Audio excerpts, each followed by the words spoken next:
Saints Row the Third, continuing the saga of the 3rd Street Saints. The third game in the series has you take over a new city and take out new gangs. From the criminal empire of the Syndicate to the nerdy hackers of the Deckers and the wrestling-obsessed luchadors.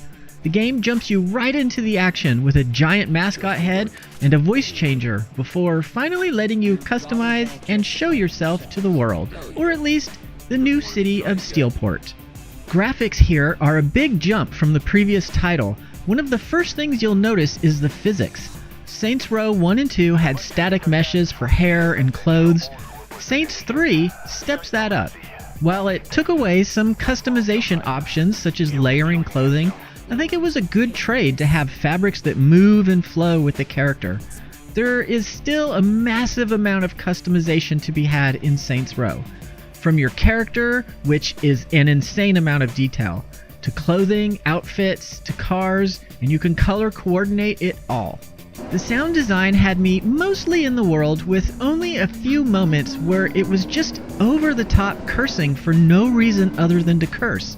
I would expect the Saints, being a street gang, and the other gangs to curse, threaten, and be violent, but Grandma walking in the park, or random citizens on the sidewalk, it was a little much for me. The music that was force-fed was not pleasant. I'm referring to music playing in the background during missions, not the music on the radio stations. I love having the choice of different radio stations to listen to as you play. Personally, I don't use them. I prefer listening to my own playlists. I like having fighting music though, music that cues you into the fact that enemies are nearby. However, I much prefer music made for the game, not some random song they plopped in because they think it sounds cool. The gameplay started out strong, then came to a painful, agonizing crawl as it forced us to try out all the wacky activities. I would have very much liked to keep those as side missions and just let me get on with the story. Once those were out of the way and we got back around to the story, the gameplay picked right up again and was, for the most part, enjoyable. I liked the overarching storyline. The ending was a nice twist that I didn't expect. In fact, I didn't see the end coming at all.